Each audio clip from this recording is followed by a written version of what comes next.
Salutare tuturor, mă numesc Denis, l-am găsit pe Robert și azi o să facem un nou episod, a doua parte cu șarpele, că am vrut să fac a doua parte cu broaște, dar nu am găsit broaște, dar am găsit aia.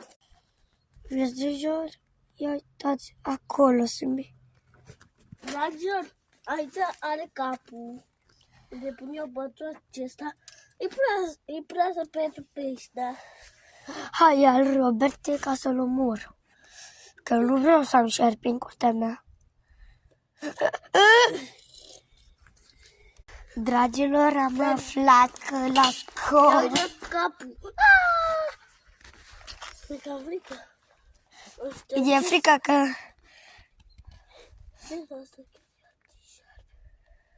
I-am făcut capul Gigi. Mort. E.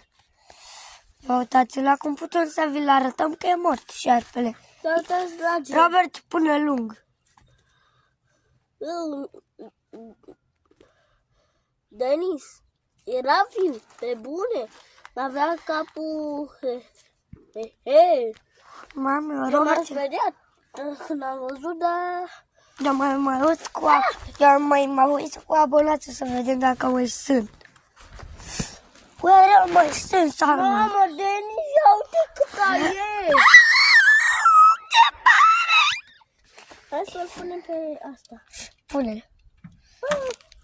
Cine? Ce? Ne face sâră, nu de la... De la mat. Că ne-am făcut Îi dă Robert una de la omorâ, mat. și în cap și în mat. Pe unde prinsești, dragilor? Dragilor, am ceva important să vă arăt. Pe aici face treburile. Găucica aceea face treburile. Aha.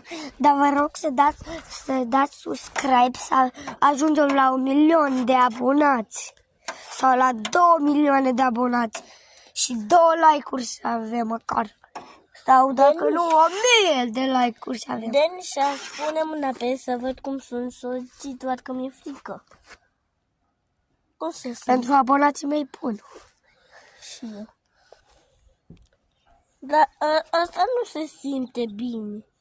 Da, e lichid. Dar să nu fie de la veninos. Deci ca asta a fost episodul nostru. Vă pupăm, papa, că nu mai e nici un șerpe în fântâna mea. Mai căutăm, Robert, nu mai l-arunca așa. Nu, dragilor, a alunecat, că e ud.